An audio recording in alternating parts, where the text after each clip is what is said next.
నమస్తే, welcome to people forum today. నేను ప్రహర్షిణి.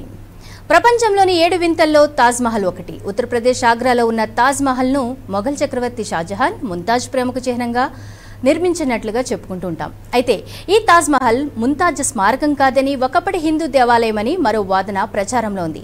ఈ నేపథ్యంలో దాని గుట్టు విప్పాలంటూ అలహాబాద్ హైకోర్టులో ఓ పిటిషన్ కూడా దాఖలైంది.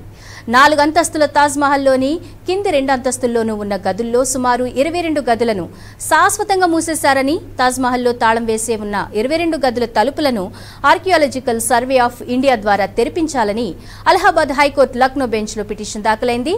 ఈ గదుల్లో హిందూ దేవతల విగ్రహాలు ఉన్నాయో లేదో తెలుసుకోవడానికి మూసి ఉన్న గదులను తలుపులను తెరవాలని పిటిషన్లో కోరారు. ఇందుకోసం ఏఎన్ఐ చేత నిజ నిర్ధారణ జరిపించాలని పిటిషనర్ పేర్కొన్నారు. ఈ కమిటీ నివేదికను కోర్టుకు సమర్పించాలా, కోర్టు సమక్షంలోనే ఆ నివేదికను బహిర్గతం చేసేలా ఆదేశాలు జారీ చేయాలన్నారు. దశాబ్దాల కాలంగా మూసి ఉన్న ఆ గదుల్లో లోపల హిందూ దేవుళ్ల విగ్రహాలు ఉన్నట్లు అనేక మంది చరిత్రకారులు, కోట్లాది మంది హిందువులు విశ్వసిస్తున్నారన్నారు.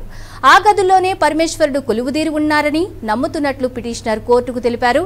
కొందరు చరిత్రకారులు, హిందూ సంస్థలు తాజ్ మహల్ ఒక పురాతన శివాలయమని వాదిస్తున్నారని కూడా పిటిషనర్ పేర్కొన్నారు. అసలు తాజ్ మహల్లో ఏముంది, ఈ వాదనలో వాస్తవం ఎంత? ఈ అంశాలపై people broadcasting company PBC people forum debate ఏర్పాటు చేసింది. ఇందులో మనతో పాటు మాట్లాడేందుకు అనలిస్ట్ డాక్టర్ జయరామ్ గారు ఉన్నారు, అలాగే హైకోర్టు అడ్వకేట్ బాలా గారు కూడా ఉన్నారు. ఇద్దరికి నమస్కారం అండి. ముందుగా మనం బాలా గారితో మాట్లాడదాం. బాలా గారు, నా వాయిస్ వినిపిస్తుందా? హలో. యా బాలా గారు, ఇప్పుడు పిటిషనర్ ఏదైతే పిటిషన్ దాఖలు చేశారో అందులో ఎంతవరకు వాస్తవం ఉంది, మరి దీన్ని కోర్టులు స్వీకరిస్తున్నాయా, వారి వాదనలో నిజంగా వాస్తవం ఉంది అంటే ఇంతకు ముందు తాజ్ మహల్లో శివాలయం ఉండేది అన్నది నిజమా? చరిత్ర ఏం చెప్తోంది? ఇప్పుడు తాజ్ మహల్లో శివాలయం ఉందా, లేకపోతే ఈశ్వరుడిది విగ్రహం మాత్రమే ఉందా, లేకపోతే విష్ణుదేవుడిది మూర్తే ఉందా, లేకపోతే రాముడి బొమ్మే ఉందా, లేకపోతే కృష్ణుడి బాణమే ఉందా, ఇలా ఏమున్నా ఈ 20th సెంచరీలో అసలు అవసరమా topic? There is no use. ఇది బీజేపీ చేస్తున్న, లేకపోతే హిందుత్వం అనే మనం ఒక టాపిక్ లో, అంటే హిందుత్వవాదులు చేస్తున్న ఒక కూటకమైన ఒక ఇది తప్పనిచ్చి దెర్ ఈస్ నో ఇంటెన్షన్, మంచి ఇంటెన్షన్ ఏమి లేదు ఇక్కడ. ఓన్లీ ఒకటి ఏంటంటే, ఎంతసేపు ఉన్నా కూడా ఈ పబ్లిసిటీ పిచ్ లో, రిలీజియస్ ఫ్యాక్టర్స్ లో పబ్లిక్ ని ఏ విధంగా డైవర్ట్ చేద్దాము, ఏ విధంగా డైవర్షన్స్ తీసుకొద్దాము అన్న ఒక టాపిక్ తప్పనిచ్చి ఇంకోటి అయితే ఇక్కడ కనిపించట్లేదు మనం ఒకసారి గమనిస్తే. ఎందుకంటే అసలు ఇప్పుడు అక్కడ ఏముంటే ఏం అవసరం ఉంది? 1947 ఇండిపెండెన్స్ కంటే ముందు బ్రిటిష్ గవర్నమెంట్ ఉంది. బ్రిటిష్ కంటే ముందు ముస్లిమ్స్ పరిపాలించారు. ముస్లిమ్స్ కంటే అంతకు ముందు హిందూస్ కూడా పరిపాలించారు. అందరూ పరిపాలించారు. అంతకు ముందు ఎప్పటి నుంచో లాంగ్ బ్యాక్ నుంచి ఉందన్నప్పుడు అప్పుడు చరిత్రకారులు వాళ్ళు రాసే ఉంటారు పుస్తకాలలో, ఎక్కడ ఏముంది ఏంటని చెప్పేసి. సరే రాసారే అనుకుందాం ఫర్ మూమెంట్. ఈ రోజు ఆ డోర్స్ ఓపెన్ చేయడం వల్ల భారతదేశం, ఇండియా జీడిపి ఏమైనా పెరుగుతుందా? భారతదేశంలో ఉన్న అగ్రికల్చర్ ల్యాండ్స్ మళ్ళీ ప్రొడ్యూసర్స్ వస్తాయా? కానీ బాలా గారు, ఇది కాదు ఆన్సర్. ఏంటంటే అక్కడ హిందూ దేవుళ్ళు ఉన్నారు అని చరిత్ర గనక చెప్తే అది హిందువులకు సంబంధించిన ప్రాపర్టీగా మారిపోయే అవకాశం ఉంటుంది కదా. ఒకసారి మనం జయరామ్ గారితో మాట్లాడదాము. మీరు చూసే యాంగిల్ డిఫరెంట్ గా ఉంది. కన్క్లూడ్ చేయనివ్వండి మేడం, కన్క్లూడ్ చేయనివ్వండి. ఈ రోజు వరల్డ్ వైడ్ కరోనా వచ్చింది, తర్వాత రిస్ట్రిక్షన్స్ వచ్చాయి, ఫైనాన్షియల్ రిస్ట్రిక్షన్స్ వచ్చాయి, జీడిపి లేదు, ప్రొడక్షన్స్ లేవు, ప్రొడ్యూసర్స్ లేవు, ఆపర్చునిటీస్ లేదు, ఎంప్లాయ్మెంట్ లేదు. ఇలాంటి చాలా ఇష్యూస్ ఉన్న సందర్భంలో ఎలక్షన్స్, ఇప్పుడు ముందస్తు ఎలక్షన్స్ రాబోతున్నాయి. ఈ ఎలక్షన్స్ కి ముందే ఇలాంటివన్నీ ఎందుకు తీసుకొచ్చారంటే, బికాస్ ఈ రోజు ఇండియా ఏ కంట్రీతో కంట్రీ వార్ పెట్టుకోవడానికి కూడా ఇష్యూస్ లేవు. అటు పాకిస్తాన్ తో కానీ, చైనాతో కానీ, ఇంకా మిగతా దేశంలో వాళ్ళు రెడీగా లేరు. మనం పెట్టుకున్నా వాళ్ళు రెడీగా లేరు. సో దట్ ఇప్పుడు ఏదో ఒకటి ఇంటర్నల్ గా తీసుకురావాలి. కాబట్టి ఈ రోజు బీజేపీ చేస్తున్న ఒక గేమ్ ప్లే, దాన్ని జుడిషియరీని అడ్డం పెట్టుకొని పిటిషన్స్ వేసి పబ్లిక్ లో ఒక సైకలాజికల్ డిజార్డర్ ఫ్యాక్టర్స్ ని క్రియేట్ చేయడానికి చేసే ఒక భావజాలం తప్ప ఇంకొక ఇంటెన్షన్ అయితే దీనికి అస్సలు లేదు. ఓకే, జయరామ్ గారు, ఈ అంశాన్ని ఎలా చూడాలి? ఇప్పుడు బాలా గారు చెప్తున్నట్లుగా ఇది కూడా రాజకీయ విమర్శలకు, రాజకీయ స్ట్రంట్ గానే చూడాలా, లేకపోతే నిజంగానే దాంట్లో చరిత్రలో శివాలయం ఉన్నట్లుగా ఏమన్నా ఆనవాళ్ళు ఉన్నాయా? అంటే ఇక్కడ మనకు కావాల్సింది మొఘల్ సామ్రాజ్యం పరిపాలన లోపల అంతకు ముందు ఉన్న ఏవైనా టెంపుల్ ఉంటే ఆ టెంపుల్లలో ఆనవాళ్ళు హిందూ టెంపుల్ ఉన్నట్టే ఆ హిందూ టెంపుల్ కనుక ఉన్నట్టయితే ఇది ఈ చరిత్ర ఇది మనది, అంటే మన సొంతం, భారతదేశం సొంతం, భారత పౌరుల సొంతం, ఇది ముస్లిం సంబంధం కాదు, ఇది పెద్ద చిహ్నం కాదు అనే వాదనను తీసుకురావడం కోసం బీజేపీ ఇది ఒక ఎత్తుగడ అనుకుందామా, రాజకీయం అనుకుందామా, ఫ్యాక్టర్ అనుకుందామా అనే విషయం పక్కన పెడితే దీంట్లో ఒక 3 ఫ్యాక్ట్స్ గమనిద్దాం. అంటే మీరు ఎక్కడ ఏదైనా తవ్వండి, ఏమైనా చెయ్యండి, అక్కడ మీకు మరి ముఖ్యంగా యూపీ ఆ పరిసర ప్రాంతాల లోపల ముస్లింస్ పరిపాలించిండ్రు, హిందువులు పరిపాలించిండ్రు. అంటే అది మొత్తం పడగొట్టి అక్కడ రూములలో దొరకలేదు అనుకుందాం, మొత్తం పడగొట్టి దొరుకుతుంటే కింద ఎక్కడో దగ్గర హిందూ ఆనవాళ్ళు కనిపించినంత మాత్రాన ఇక్కడ హిందూ టెంపుల్ అయిపోద్దా అనేది ఒక అంశంగా మారిపోతుంది. లేదు, ఇప్పుడు కట్టింది రెడీమేడ్ గా కట్టింది, అది ప్రపంచ చిహ్నాల లోపల 7 వింతలలో ఇదొక వింతగా, ఇది లవర్స్ కి కానీ ప్రేమికులకు కానీ లేదు భారతదేశానికి కానీ ఒక రెస్పెక్టివ్ ఒక చిహ్నం లాగా మనం చూస్తున్నాము. ఆ మూల్ ఆఫ్ ద చిహ్నాన్ని మనం గమనించినట్లయితే ఈ రోజు భారతదేశానికి ఒక వన్య తెచ్చిందని చెప్పొచ్చు, దానికి ఒక హిస్టరీ ఉంది, ఆ హిస్టరీని గమనించారు. అంటే హిస్టరీ వేరు, రిలీజియస్ వేరు. ఒకవేళ ఏ రిలీజియస్ అయినా కూడా ఇప్పుడు ఒకటి కూలగొట్టి తోసి అబ్జర్వ్ చేసే విధానం వచ్చేసేమో రాజకీయం. వాస్తవిక పరిస్థితులు ఈ రోజు దొరికినాయి అనేది ఫ్యాక్టర్. ఈ రోజు ఉన్న ఫ్యాక్టర్ ఏంటి, కొన్ని వందల సంవత్సరాల నుంచి ఉన్న ఫ్యాక్టర్ ఏంటంటే అది ఒక సమాధి మాత్రమే అన్నది. లేదు సమాధి కాదు, అది శివాలయము అనుకుంటాం. శివాలయం అనుకుంటే ఇన్ని సంవత్సరాలు లేని శివాలయం ఇప్పుడే ఎందుకు వచ్చింది, ఇప్పుడు ఈ సమయంలో ఎందుకు వచ్చేసింది అంటే ఇప్పటికిప్పుడు ఒకవేళ హైకోర్టు పోతే హైకోర్టు తనకి ఆర్డర్ ఇస్తుందా, ఓపెన్ చేయమంటుంది అంటే ఇది హైకోర్టు పరిధిలో లేదు. ఎప్పుడు ఇది హైకోర్టు పరిధిలో లేకుండా ఇది హైకోర్టు ఏమైనా ఆర్డర్ ఇచ్చినా కూడా దాని మీద మళ్ళీ ఛాలెంజ్ చేస్తారు, సేమ్ టైం లో సుప్రీంకోర్టు పోతారు. అంటే ఇక్కడ ఏ టెంపుల్ మీద ఒక వివాదాన్ని తీసుకురావడం అనేది బీజేపీ ప్రభుత్వం కాకుండా కాంగ్రెస్ అనుకోండి, కాంగ్రెస్ మీద పట్టించుకోకపోయేది, ఇది బీజేపీ మాత్రమే పట్టించుకుంటుంది. బీజేపీకి ఉన్న అవగాహన ఏంటంటే ఎక్కడైతే కాంగ్రిగేషన్స్ అంటే ఇది హిందువా, ముస్లిమా, క్రిస్టియనా, ఒక చిన్న విషయాన్ని మీకు ఒకటి ప్రిడక్ట్ చేస్తాను. నేను ప్రిడక్ట్ కూడా కాదు, ఎగ్జాంపుల్ చెప్తాను. నిన్న జరిగిన సరూర్ నగర్ లో జరిగిన అంశం ఏంటి అంటే పరువు హత్య అంటున్నాం. పరువు హత్య అన్న క్రమం లోపల పరువు హత్య చూద్దామా, లేకపోతే క్యాస్ట్ బేస్డ్ గా పరువు హత్య అంటే it is equal to 100% caste based. అక్కడ ఒక ఎస్సీ అబ్బాయి, ముస్లిం అమ్మాయి, అంటే ఇక్కడ ఎస్సీ అబ్బాయి, ముస్లిం అమ్మాయి అందరికేమో పరువు హత్యలా కనిపిస్తే ఒక బీజేపీ వాళ్ళకు మాత్రమే హిందూ ముస్లిం హత్యలా కనిపించేసింది. అంటే ఇక్కడ హిందూ ముస్లిం హత్య, ఒక హిందూను వచ్చేసి ముస్లిం హత్య చేసింది. ఒకవేళ ఫర్ ఎగ్జాంపుల్ సరే హిందూని వచ్చి ముస్లిం హత్య చేసింది వాస్తవమే, ఇతను హిందూనే, అక్కడ వరకు ఓకే.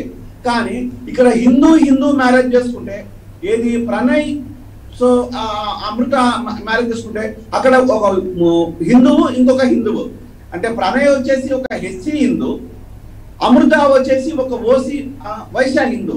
మా ఇద్దరు హిందువులలో అతను చంపేసినట్టు అంటే ఇక్కడ ఏం బేస్ చేసుకున్నాం మనము అంటే ఇవి ఎప్పుడు కూడా అంశాన్ని మనకు చాలా క్లియర్ కనిపిస్తుంది.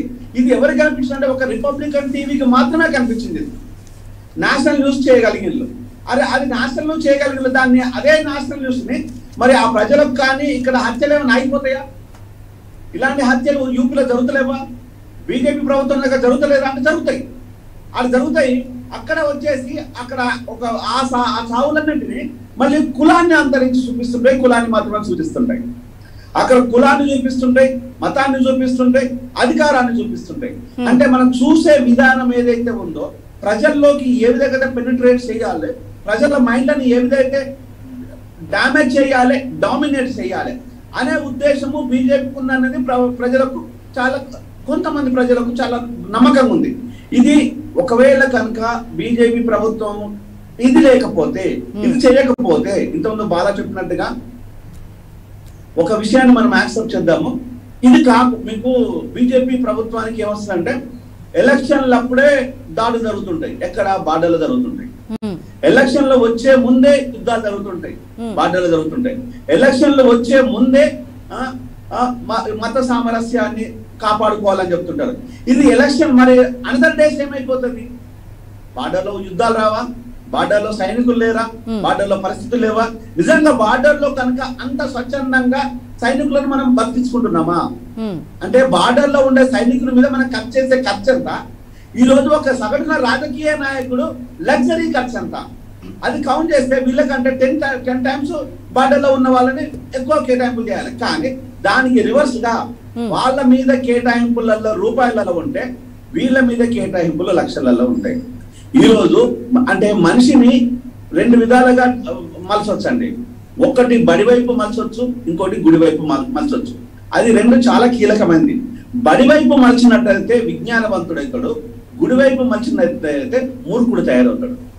అంటే గుడిలో ఉన్న పోయే వాళ్ళంతా మూర్ఖులు అని చెప్పడం లేదు, ఐఎమ్ సారీ టు సే. గుడి వైపు ఏంటంటే ఎప్పుడైనా కూడా దైవం అనేది మనిషిని కాపాడుకోవాలి తప్పితే దైవం అనేది డిస్మెంటల్ చేయకూడదు. ఈ రోజు దైవం పేరు మీద మనము తాజ్ మహల్ డిస్మెంటల్ చేద్దామా? దైవం పేరు మీద అక్కడ డోర్లు బద్దలు కొడదామా? దైవం పేరు మీద అక్కడ ఒక కొత్త న్యూసెన్స్ క్రియేట్ చేద్దామా?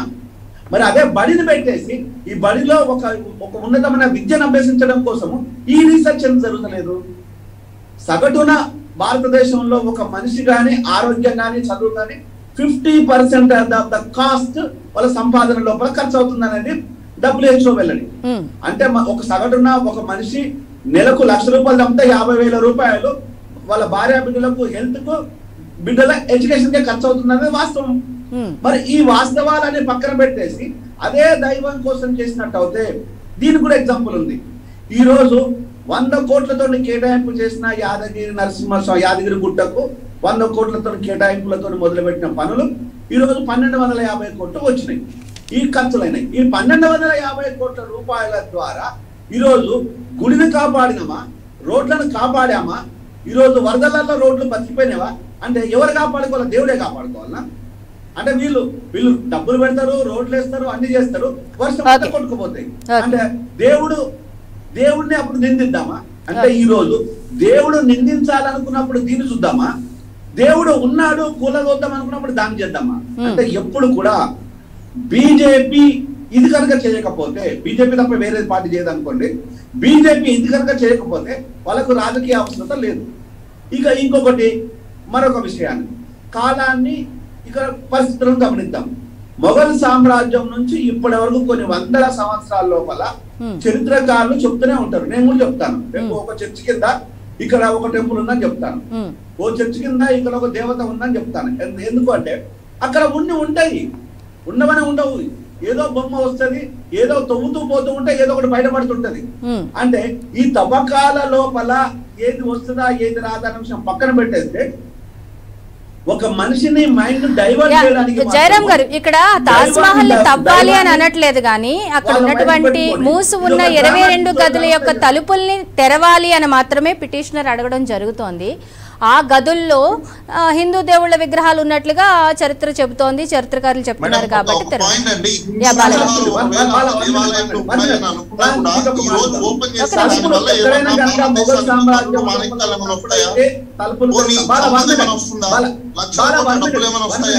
లేకపోతే భారతదేశము నైట్ ఓవర్ నైట్ ఏమైనా రిచ్ కంట్రీ అయిపోతుందా?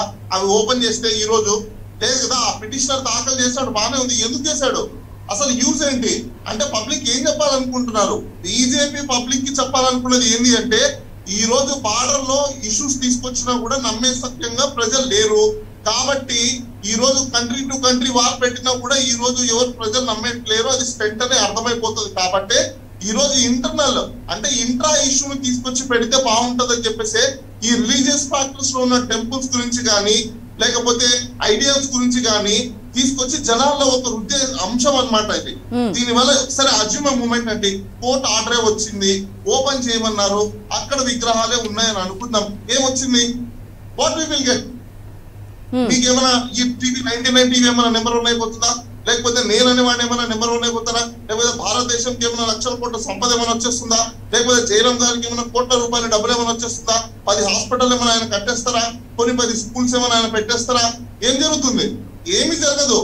కానీ ఇది బీజేపీ గవర్నమెంట్ కి రేపు రాబోయే రోజుల్లో ఎలక్షన్స్ కి కావాల్సినంత మైలేజ్ తెచ్చుకోవడానికి, పబ్లిసిటీ మైలేజ్ తెచ్చుకోవడానికి ఈ రోజు నుంచి వేసే ఎత్తుగడ తప్ప ఇంకొక మించిన అంశమే లేదు ఇక్కడ.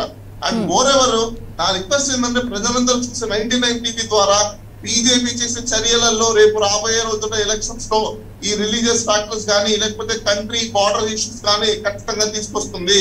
దీన్ని ఎవరు కూడా మైండ్ లోకి తీసుకురావద్దండి. మనం అందరం ఒకటే గమనించాలి. ఈ రోజు ప్రపంచ దేశంలో ప్రతి కంపెనీలో మన వాళ్ళు సీఈఓలు అవుతున్నారు, ఎండీలు అవుతున్నారు, ఎగ్జిక్యూటివ్ ఆఫీసర్లు అవుతున్నారు. కానీ ఇండియాలో ఎందుకు మనం ప్రోడక్ట్ డెవలప్ చేయలేకపోతున్నాం, స్కిల్ ఎందుకు డెవలప్ చేయలేకపోతున్నాం, కంట్రీ ఎకానమీని ఎందుకు డెవలప్ చేయలేకపోతున్నాం, టెక్నాలజీని ఎందుకు డెవలప్ చేయలేకపోతున్నాం, ఇంకా ఎందుకు వెనుకబడి ఉన్నాం అనే దాని గురించి మాత్రం మనం ఖచ్చితంగా ఆలోచించి చర్చిస్తే మాత్రం ఇలాంటి దౌర్భాగ్యమైన పార్టీలు ఏవి కూడా ఈ రోజు ఇండియాలో మనకు ఇంకోసారి కనుమరుగు లేకుండా పోతాయి. అంటే యువత ఇక్కడ బాగా గమనించాలి. ఇదంతా ఎవరి మైండ్ సెట్ మీద పడుతుందంటే యూత్ మీద ఎక్కువ పడుతుంది. అదే విధంగా 40 నుంచి 55 ఇయర్స్ ఉన్న age factor middle age voters మీద పడుతుంది. వీళ్ళందరికీ ఒక మైండ్ సెట్ అంటే సైకలాజికల్ మైండ్ సెట్ తో ఏదో జరగాలి, బీజేపీకి ఓటు వేసిస్తే అవి డోర్ ఓపెన్ అయితే ఓకే అయ్యాయి. ఏం జరిగింది? సరే ఇప్పుడు మనం ఎగ్జాంపుల్ తీసుకుందాము. రామ మందిరం కట్టాలని అన్నారు, రామ మందిరం గురించి ఫేవరబుల్ ఆర్డర్ వచ్చింది. ఇప్పుడు దాని కన్స్ట్రక్షన్స్ కి పునాది వేశారు, బాగుంది. ఇండియాకి ఏమొచ్చింది? నాకేమొచ్చింది? మీకేమొచ్చింది? ప్రజలకు ఏమొచ్చింది? ఏమైనా వచ్చిందా? పోనీ ప్రజలు ఏమైనా ధనికులు అయ్యారా? బిలో పావర్టీ లైన్ లో ఉన్నవారు ఏమైనా రిచ్ మ్యాన్స్ అయ్యారా? లేదే. దానివల్ల యూజ్ లేదే. There is no use at all. ఇప్పుడు ఎన్ని మందిరాలు కట్టుకున్నా, ఎన్ని ఎగ్జిస్టింగ్ మందిరాలు డోర్స్ ఓపెన్ చేసినా, అందులో ఎన్ని ఐడియాస్ ఉన్నా, లేకపోతే దాంట్లో ఏ మనీ మాణిక్యాలు ఉన్నా కూడా ఈ రోజు ప్రజలకైతే వచ్చేదైతే ఏమీ లేదు, శూన్యము, సున్నా. అనుకున్న ఒకవేళ ఓపెన్ చేశారు, వాళ్ళు అన్నట్లే దేవుళ్ళ విగ్రహాలే ఉన్నాయి. శివుడి విగ్రహం ఉంది, విష్ణు విగ్రహం ఉంది, బ్రహ్మ విగ్రహం ఉంది, అందరి విగ్రహాలు ఉన్నాయి. కానీ ఇండియాకు, మీకు, నాకు, ప్రజలకందరికి ఏమొస్తుంది? ఏమన్నా వస్తుందా? జయరాం గారు, బాలగారు చాలా మంచి ప్రశ్న సూటిగా స్పష్టంగా అడుగుతున్నారు. ఇవన్నీ ఓపెన్ చేయడం వల్ల విగ్రహాలు దొరికితే ఏంటి, ఎవరికి లాభం? అసలు విగ్రహాలు దొరుకుతాయా? నేను చెప్పాను దొరకచ్చు. ఎందుకంటే హిందూ మనది భారతదేశము హిందూ దేశం కాబట్టి ఎక్కడైనా ఏ రకమైన విగ్రహాలన్నా దొరకచ్చు. దాని వల్ల ఏంటి యూజ్ ఏంటి? ఇప్పుడు అందరూ ఉన్నారు మనకి, హిందూస్, ముస్లిమ్స్, క్రిస్టియన్స్ అందరూ ఉన్నారు. మనం చూడాల్సింది అంటే డోర్లు ఓపెన్ చేసి విగ్రహాలను లోపల పెట్టి డోర్లు వేయరు. ఇది లాజిక్ మనం మర్చిపోవాలి. ఎప్పుడు కన్స్ట్రక్షన్ లోపల ఒక ముస్లిం కన్స్ట్రక్షన్ చేసినట్టు అయితే హిందూ విగ్రహాలను లోపల పెట్టి డోర్లు వేసి దాచిపెట్టారు, తీసి బయట పడేస్తారు. అందులో లోపల పెట్టి పెట్టరు. దాన్ని రేపు ఇది ఎక్కడి వరకు వెళ్ళిపోతుంది అంటే దీన్ని కూలదోయాలని దాకపోతారు. అది ఇది ఇక్కడ కాదు. అది నేను చెప్పేది అది. ఇక్కడ ప్రమాదం అనేది ఎక్కడ కొంచెం ఉందంటే డోర్లు ఓపెన్ చేయడం తప్పు. డోర్లు మొదలయ్యి కోల్చడం వరకు వెళ్తుందంటారు. ఇది కూలదోచే ప్రోగ్రామ్. ఇది ఇప్పుడు ఎప్పటివరకు ఇప్పుడు పునాది కూలదోయడానికి ఇప్పుడు పునాదులు అయితే ఇంకో 100 సంవత్సరాలకైనా కూలదోయకపోదామా? ఇది టార్గెట్. అంటే దీన్ని కోర్టులో వేసి పెట్టడానికి, ఎందుకంటే తాజ్ మహల్ ని కూలదోయాలి. ఈ కూలదోసే ప్రోగ్రామ్ ఇప్పటికిప్పుడు జరగదు. ఇవాళ జరగదు, రేపు జరగదు, ఎల్లుండి జరగదు, ఇంకో 10 ఏళ్ళకి 20 ఏళ్ళకి జరగదు. ఇప్పటికి దీనికి బీజాలు నాడితే ఇంకొక 100 ఏళ్ళకు కూడా ఒక కరడ కట్టిన హిందూవాదులు వచ్చి కూలగొట్టకపోతారా అనేది వాదన. అలాంటి వాదన తీసుకొచ్చేసి ఇక్కడ మనకు బాబ్రీ మసీద్ ఎగ్జాంపుల్ చూపించారు.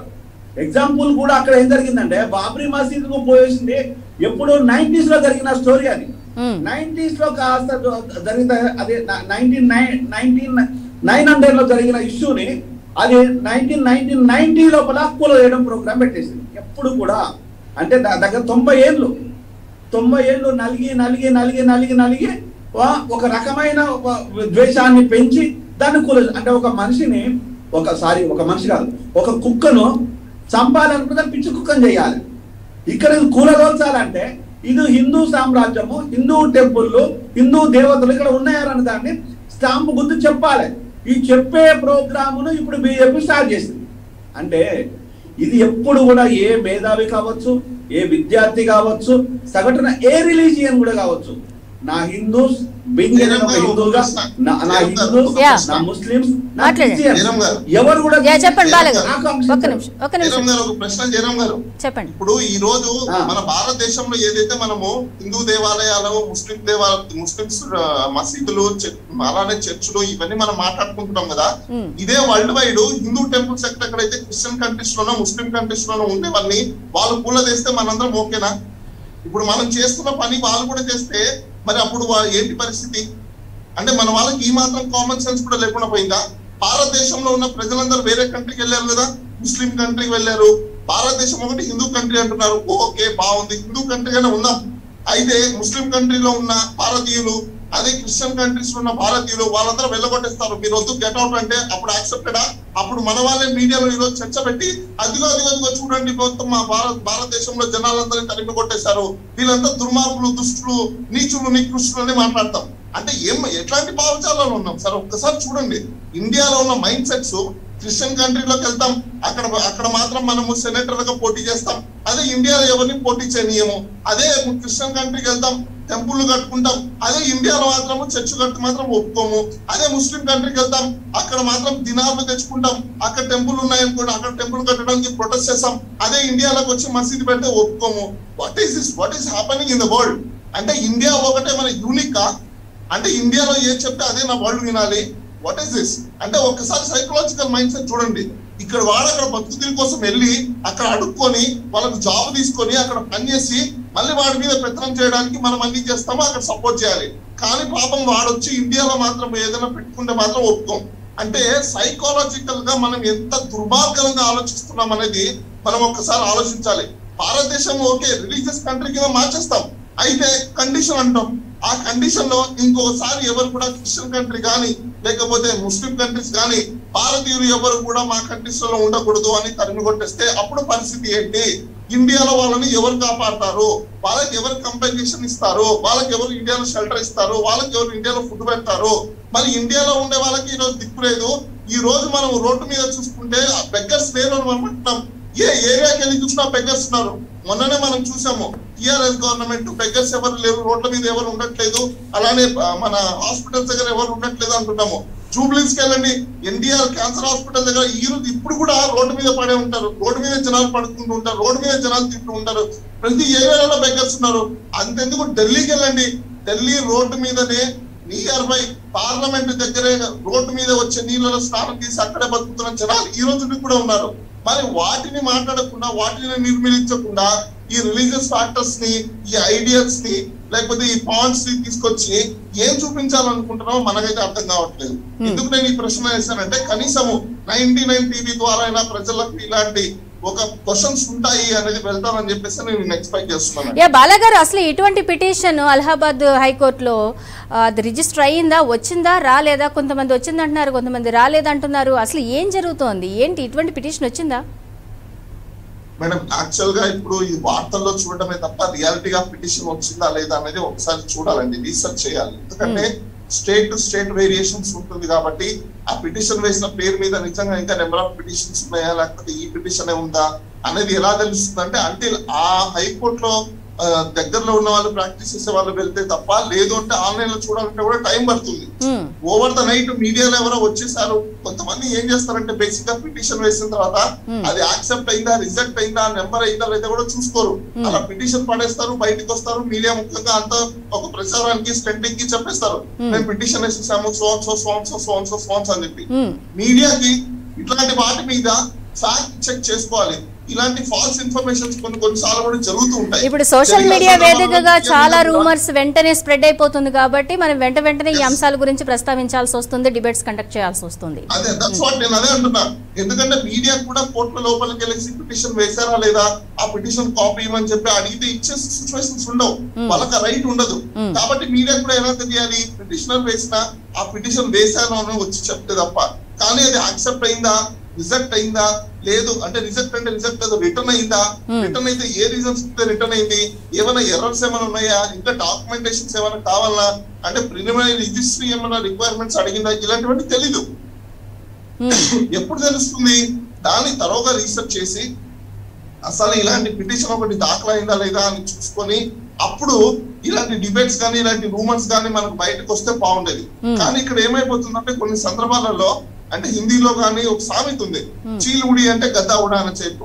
అంటే చీలుడి అంటే గద్దా ఉడా అని ఎందుకంటారంటే అంటే పెద్దలు తెలుగులో కూడా మనకు ఒక సామెత ఉంది, వెనకటికి ఎవరో ఏదో అన్నారంట అని చెప్పేసి ముందర కూడా 10 మంది వెళ్ళిపోయారని చెప్పేసి అని. దాంట్లో ఏమి అంశాలు ఉండవు కానీ అనడం మాత్రం జరిగిపోతుంది, ఒక రూమర్ మాత్రం జరిగిపోతుంది. ఈ రూమర్ జరిగిపోవడం వల్ల పొలిటికల్ మైలేజ్ తప్పనిచ్చి, ఎలక్షన్స్ గురించి కావాల్సిన పొలిటికల్ మైలేజ్ తప్పనిచ్చి ఇంకొక బెనిఫిట్ అయితే ఎవరికి ఉండదు. మేబీ బీజేపీ వాళ్ళు ఈ డిబేట్ లో ఉంటే బాగుంటేదేమో, ఎందుకంటే వాళ్ళు డిఫెన్స్ చేసుకోవడానికి ఈజీగా ఉండేది. ఎందుకంటే వాళ్ళు దీన్ని అద్భుతంగా చెప్పేవాళ్ళు కాదు, ఇది హిందూ దేవాలయాలు ఉన్నాయి, మేము అందుకే అంత బలపరుస్తున్నాము, ఇది హిందూ సాంప్రదాయంగా మేము తీసుకురావాలనుకుంటున్నాము.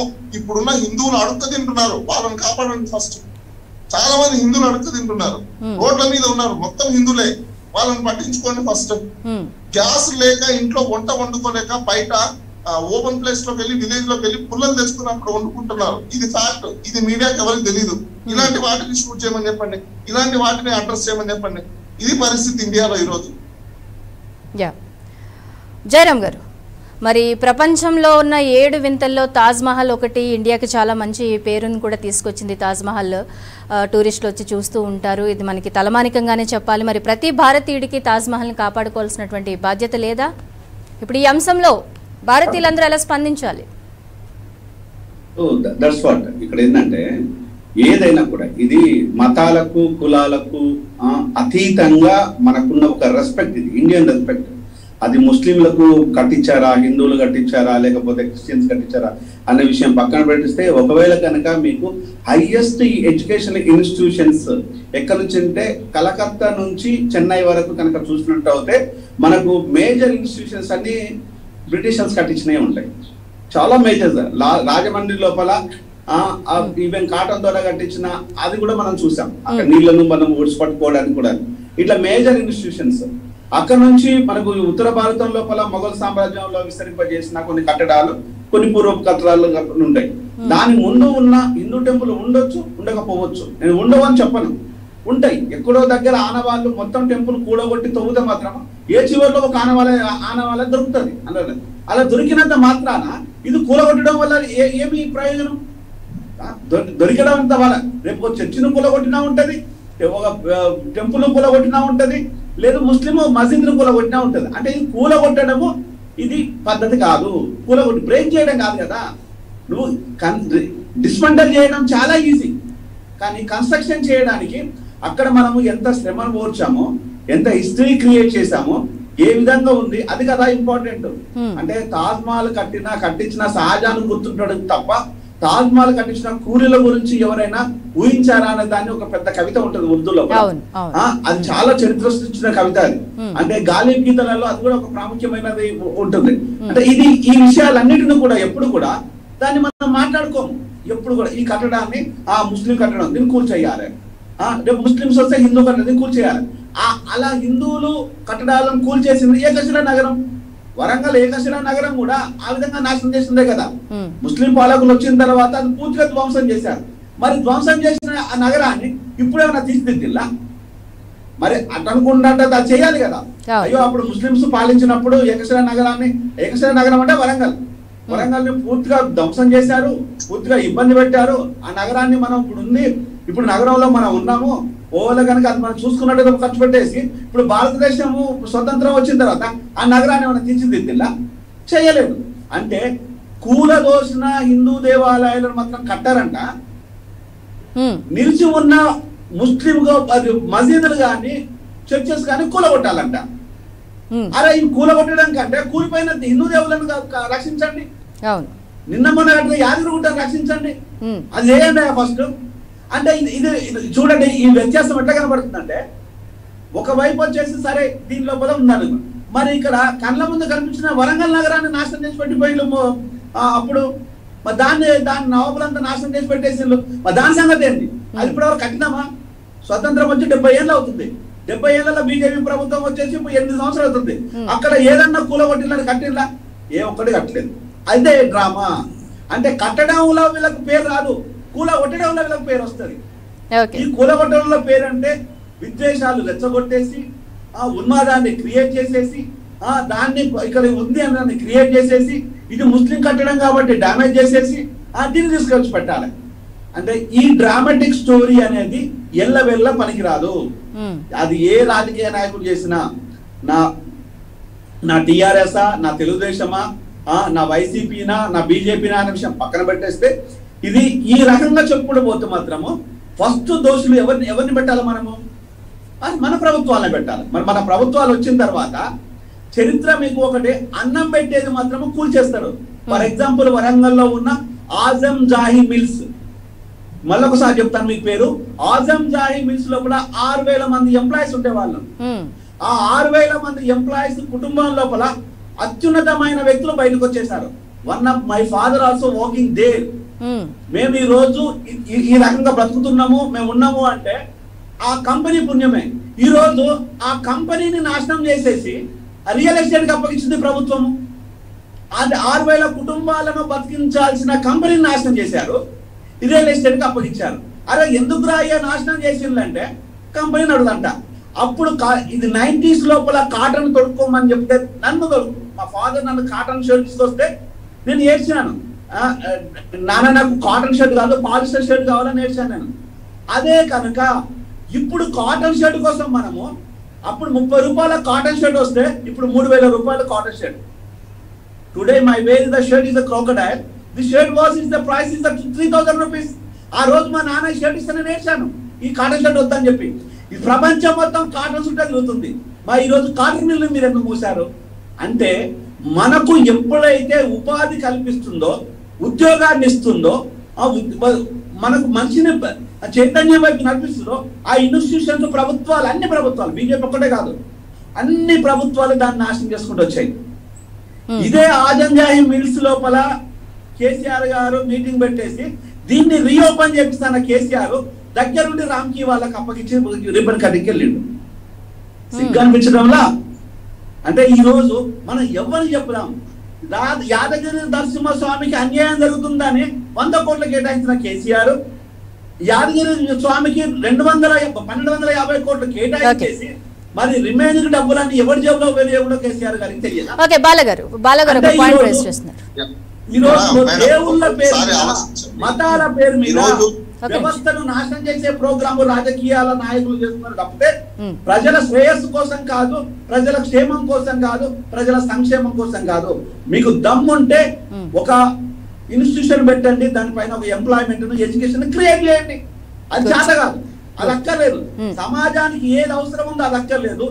ఏది ఒక వ్యక్తిని మెదడును మొద్దుబారే విధంగా ప్రవర్తిస్తుందో అది మాత్రమే మనం చేస్తున్నాము, చేస్తుంటారు, చేస్తారు కూడా. ఓకే బాలగారు ప్లీజ్ కార్య. అయితే ఇప్పుడు ఒకసారి మనం గమనిస్తే ప్రజలందరూ తెలుసుకుంటారు ఒక చిన్న అంశం. ఇప్పుడు ఇక్కడ కూర్చున్న ప్యానెల్లో ఉన్న మిత్రులు, పెద్దవారు, అలానే మీరు మేడం, పోలవరం ప్రాజెక్ట్ మీ అందరికీ తెలుసు కదా. ఆ పోలవరం ప్రాజెక్ట్ కి ల్యాండ్ అక్విజిషన్ చేసేటప్పుడు చాలా ఊర్లు వెళ్ళిపోయాయి, అవునా? ఈ రోజు ఆ ఊర్లో వాళ్ళు కొద్ది రోజులు వెళ్ళిపోయిన తర్వాత ఇక్కడ మా ఊరు ఉండేది, ఇక్కడ మా ఊరు చారిత్రకంగా ఉండేది, ఇప్పుడు మా ఊరిని ఇచ్చేయండి అని ప్రొటెస్ట్ చేస్తే ఇచ్చేస్తారా? సాగర్ ఉంది, సాగర్ లో కూడా చాలా ఊర్లు వెళ్ళిపోయాయి. ఇప్పుడు ఒకటి వచ్చి పిటిషన్ వేస్తారు, మా ఊరు ఉండేది సాగర్ దగ్గర, మరి నా ఊరిని నాకు ఇచ్చేయండి అని చెప్పేసి వాళ్ళందరూ పిటిషన్స్ వేస్తే ఇచ్చేస్తారా? It can be possible. సరే, భారతదేశంలో ఈరోజు చెప్తున్న చర్చ ఏంటి? ఒకప్పుడు భారతదేశం ఎప్పుడు అఖండ భారతదేశం ఉండేదంట. ఆఫ్ఘనిస్తాను, పాకిస్తాను, నేపాల్, చైనా ఇవన్నీ సెన్స్ గా ఆలోచిస్తే అవన్నీ మనకు వస్తాయా? అది పాసిబిలిటీనా? అసలు జరుగుతుందా? భారతదేశంలో జరిగిపోయిన అంశాలే మనం తీసుకోలేము. అంటే పోలవరమో లేకపోతే సాగరో లేకపోతే కాళేశ్వరమో ఏదో ఒక ప్రాజెక్ట్ లో కొట్టుకుపోయినా అంటే లైక్ ఆ ఊర్లని చేసిన ప్రాజెక్టుల గురించి ఆ ఊర్లు తిరిగి రమ్మంటే వస్తాయా? No, highly impossible. ఈ కామన్ సెన్స్ ని, ఇలాంటి కామన్ లాజిక్స్ ని మనం ఆలోచించకుండా ఈ పొలిటీషియన్స్ ఒక ప్రొపగండా తీసుకురావడం, దాన్ని మీడియాలో మనం చర్చలు పెట్టేసుకోవడము, ఆ చర్చలు పబ్లిక్ లోకి వెళ్ళిపోయేసి ఒకరికి ఒకరు కొట్టుకోవడము, అదే హౌస్ లో, డొమెస్టిక్ హౌస్ లో కూడా, ఇంట్లో కూడా వాళ్ళు ఈ రోజు పొలిటీషియన్ కామన్ మ్యాన్ ఇంట్లో కూడా చిచ్చు పెడుతున్నారు. వైఫ్ అండ్ హస్బెండ్ కూడా ఈ రోజు కొట్టుకోవాల్సిన పరిస్థితి వస్తుంది. వైఫ్ ఏమంటుందంటే ఎస్ వాళ్ళు చెప్పేది నిజమంటుంది, హస్బెండ్ ఏమంటాడు నో నో నో నో వీళ్ళు చెప్పేది నిజమంటాడు. వీళ్ళిద్దరి మధ్య ఘర్షణలు వస్తాయి, వీళ్ళిద్దరు ఐడియాలు డిఫరెన్స్ అవుతాయి, మళ్ళీ వీళ్ళు డైవర్స్ కి వెళ్తారు. అంటే ఈ రోజు భారతదేశంలో సగటి పౌరుడి ఫ్యామిలీలో కూడా ఈ రిలీజియస్ ఫ్యాక్టర్స్ లో ఉన్న కొన్ని పొలిటికల్ పార్టీస్ ఏవైతే ఉన్నాయో అవన్నీ చొచ్చుకుపోయి భారతదేశాన్ని చిన్న భిన్నం చేయడానికి వీళ్ళు పన్నుతున్న ఎత్తుగడలండి ఇవన్నీ. లాజిక్ గా ఆలోచిస్తే అసలు పాసిబిలిటీనేనా? ఒక ఊరు ఒక ప్రాజెక్ట్ గురించి ఇచ్చేసారు అనుకోండి, అది తిరిగి తీసుకురాగలుగుతామా? మళ్ళీ కట్టించగలుగుతామా? It's can be possible. ఆలోచించండి. అదే విధంగా ఈ రోజు ఇండియా ఏదైతే ఉందో, ఒకప్పుడు ఇండియాకి అటాచ్డ్ గా ఆఫ్ఘనిస్తానో లేకపోతే పాకిస్తానో లేకపోతే బంగ్లాదేశ్ ఇంకోటి ఉన్నాయి, నేను కాదనట్లేదు. కానీ ఈ రోజు అవన్నీ మాకు కావాలి అంటే ఇచ్చేస్తేనే అదే అవుతుందా? ఒకవేళ ఇచ్చేసారు, ఇచ్చేయడం వల్ల అసలు జరుగుతుందా? అది ఇచ్చారు అంటే మరి పోలవరం దగ్గర ఉన్న ప్రాజెక్ట్ లో కొట్టుకుపోయిన ఊర్లు, అలానే సాగర్ లో కొట్టుకుపోయిన ఊర్లు, అలానే కాళేశ్వరంకి వాళ్ళందరూ కూడా పిటిషన్ వేస్తారు, మా ఊర్లు కూడా నాకు ఇచ్చండి అయ్యా అని చెప్పేసి అని. అవుతుందా బాలగారు? ఇప్పుడు ఇలాగా మత విద్వేషాలను రెచ్చగొట్టే పిటిషన్స్ వేస్తే కోర్టులు ఎలాంటి యాక్షన్ తీసుకుంటాయి వారి మీద? అది ఒక్కొక్కసారి కానీ ప్రూవ్ అవ్వకుండా అవి కొన్ని ఫాల్స్ అని అంటే వాదించడంలో ఉంటుంది మేడం. కాస్ట్ కూడా ఇంపోజ్ చేసే ఉంటుంది, హై కాస్ట్ ఇంపోజ్ చేయడం కూడా ఉంటుంది. దాన్ని బ్రాడర్ రేంజ్ లో వాదించాలి. డిఫెన్స్ కౌన్సిల్స్ కూడా దాని బ్రాడర్ ఆస్పెక్ట్ లో దాన్ని డిఫెన్స్ తీసుకోవాలి. ఎలాంటి ఆస్పెక్ట్స్ అంటే దీని వల్ల జరిగే సైకాలజికల్ డామేజ్, ఆ డామేజ్ వల్ల జరిగే డొమెస్టిక్ డామేజ్ వల్ల వచ్చే ఇండివిజువల్ డామేజ్ వల్ల వచ్చే అన్సస్టైనబిలిటీ ఆఫ్ ద కంట్రీ, సోషల్ సొసైటీని ఏ విధంగా నష్టపోతాం అనేది కూడా ప్రొజెక్ట్ చేయగలగాలి. అలాంటి కెపాసిటీ ఉన్న అడ్వకేట్స్ వాదిస్తే డెఫినెట్ గా వాళ్ళకి హై ఇంపోజ్ ఆఫ్ కాస్ట్ పడుతుంది. ఇంకోసారి ఎవరు కూడా ఇలాంటి పిచ్చ పిటిషన్స్ వేయకుండా కూడా ఉంటుంది. అది దాన్ని మళ్ళీ హండ్రెడ్ గా చూపించాలి, ఆ రేంజ్ లో తీసుకురావాలి, అంత సబ్జెక్ట్ నాలెడ్జ్ ని గెయిన్ చేయాలి. ఓకే, మన జయరామ్ గారు 1989లో ఆయన ఎవరు పిఎన్ ఓక్ అని ఆయన ఒక పుస్తకం రాశారు, తాజ్మహల్ ది ట్రూ స్టోరీ అని చెప్పేసి. అందులో ఆయన ఆల్రెడీ శివాలయం ఉన్నట్టుగానే ప్రస్తావించుకుంటూ రాసుకొచ్చారు. అప్పుడు దాని గురించి కూడా చరిత్రకారులు అదే కంటిన్యూ చేస్తున్నారు, ఆయన రాశారు ఉంది ఉంది అని చెప్పేసి. అదే ఇప్పుడు నేను జయరామ్ గారికి అడుగుతున్నాను, అసలు వీళ్ళకి ఎవరు చెప్పారు అక్కడ ఉంది అన్న విషయం? ఒక ఊహ లేకపోతే కల్పితమా? సాటిలైట్ ఏమైనా పంపించాడు అందులో, లేకపోతే ఈయనేమైనా అక్కడి నుంచి పుట్టుకొని బయటకు వచ్చేసి బుక్ ఏమైనా రాసాడా? ఇదంతా బుక్కులు రాయడం ఏంటో చెప్పడానికి నేను చిన్న ఎగ్జాంపుల్ మీకు చెప్తాను చూడండి. ప్రాక్టికల్ గా జరిగిన ఇష్యూ ఈ రోజు తెలంగాణ వచ్చిన తర్వాత కేసీఆర్ గారు ఏ విధంగా అయితే బుక్ రాయించుకున్నాయి, ఆయన గురించి ఆయన చరిత్రను ఒకటి క్రియేట్ చేసుకున్నాడో, ఈ పుస్తకాలన్నీ అలాంటివి. అంటే వాళ్ళకి వాళ్ళు డబ్బులు అప్పుడు కొంతమందితో పుస్తకం రాయించుకొని దాన్ని ప్రచురించేసి దాన్ని పబ్లిక్ లో పంపించేస్తే అదే ఒక చరిత్రని నమ్మే ఒక దౌర్భాగ్యమైన పరిస్థితి మంది.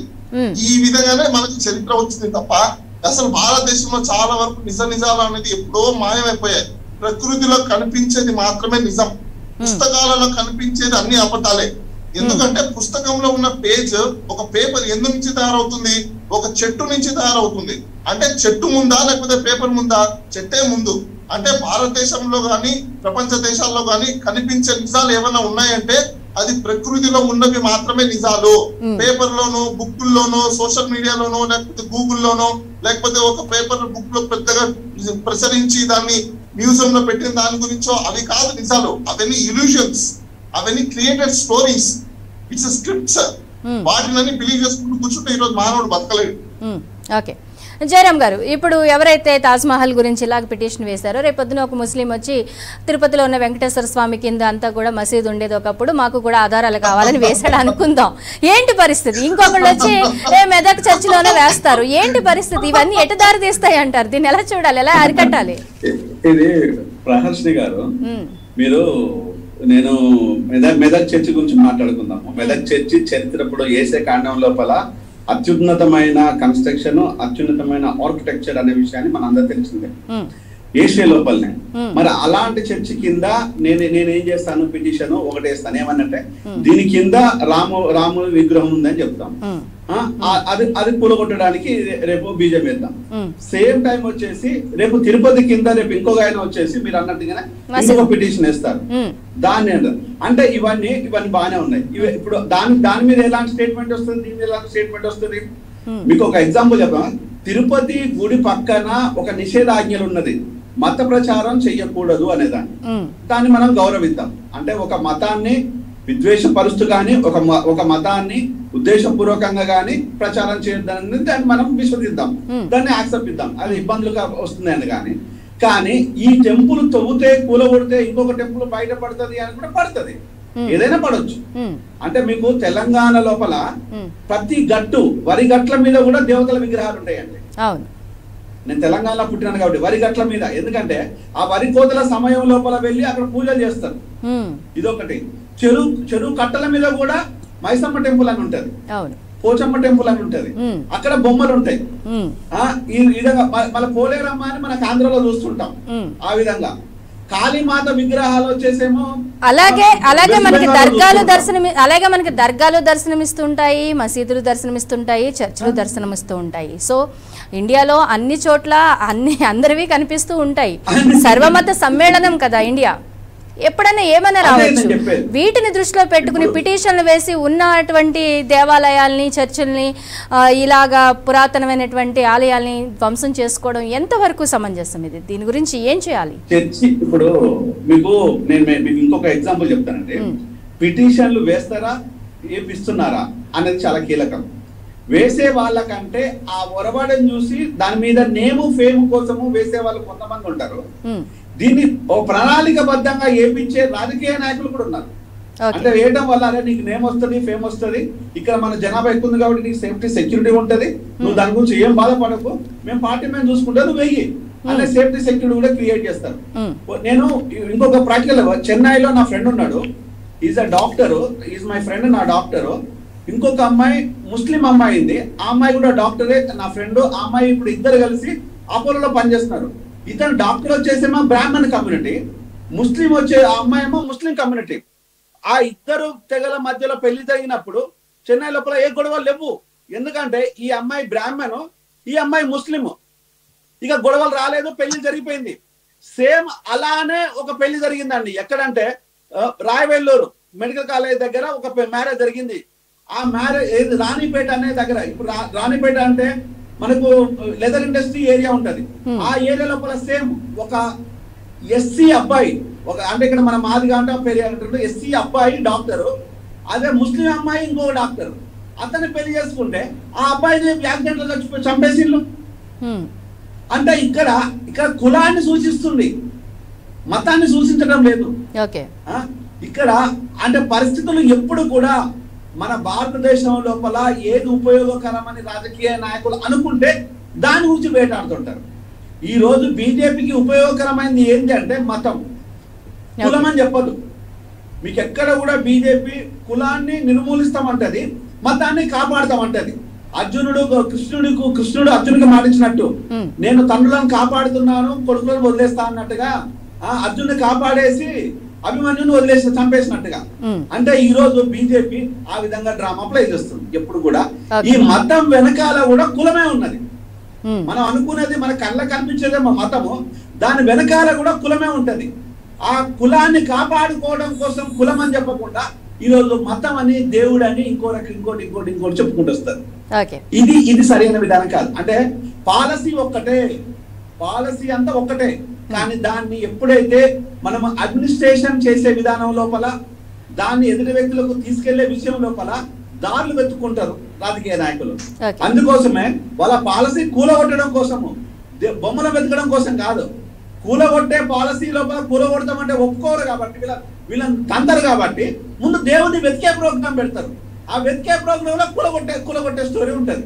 అంటే ఇది ఎప్పుడైనా కూడా ఇది ఇప్పుడు ఈ రోజు బీజాలు నాడుతున్నారంటే ఈ రోజు కోసం కాదు, ఇంకొక 100 సంవత్సరాల స్కెచ్ ఇది.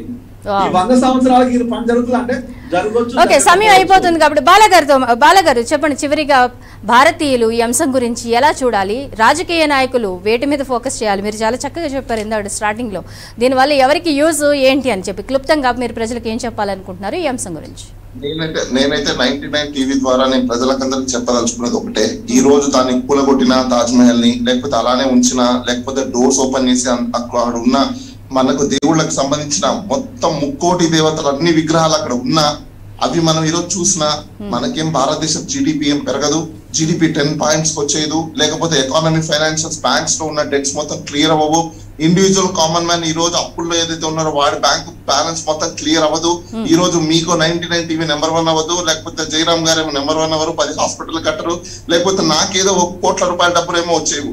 అలానే పేద ప్రజలకు ఎవరికి కూడా ఆడుకుంటే వారికి కూడా అన్నం దొరకకుండా మొత్తం ధనికులు అయితే అయిపోరు. కాబట్టి ఈ అంశాన్ని, ఇట్లాంటి అంశాల గురించి పట్టించుకోకుండా దయచేసి నేను ప్రజలకు అప్పీల్ చేసేది ఒకటే, ఈ రాజకీయ నాయకులు చేసే రిలీజియస్ కానీ క్యాస్ట్ ఫీలింగ్స్ కానీ ఏ దాని మీద కూడా దయచేసి మీరు దృష్టి పెట్టకండి. అసలు వీళ్ళ మాయాజాలలో పడకండి. వీళ్ళు ఎవరు ఏమి చెప్పినా మనకు దాని ద్వారా వచ్చే ఒక్కటి కూడా ఉపయోగం అయితే లేదు.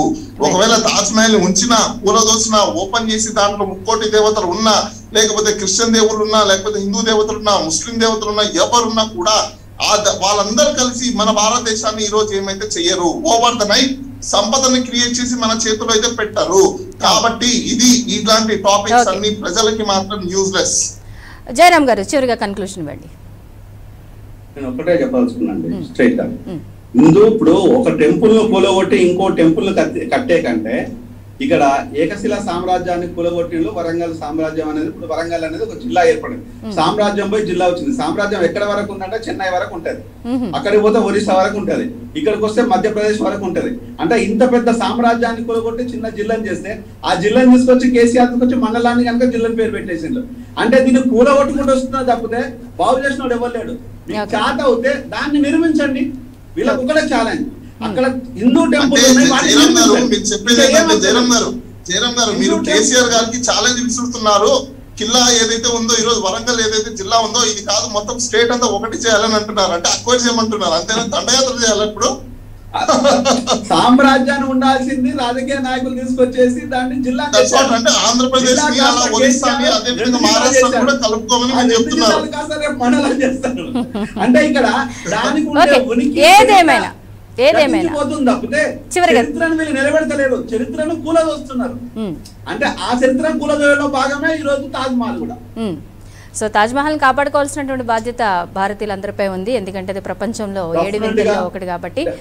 ఇలాంటి ట్రాప్ లో మన స్టూడెంట్స్ పడకూడదు, యూత్ పడకూడదు, హిందూ ముస్లిం క్రిస్టియన్స్ ఎవరు పడకూడదు అనేది భారతీయులు పడకూడదు ఒక ముక్కలో చెప్పాలంటే. థ్యాంక్ యూ వెరీ మచ్ అండి. జయరామ్ గారు అండ్ బాలా గారు డిబేట్ లో పార్టిసిపేట్ చేశారు. ధన్యవాదాలు. ఇది వాళ్ళ పీపుల్ ఫోరం డిబేట్. మరో అంశంతో మళ్ళీ కలుద్దాం. Stay tuned.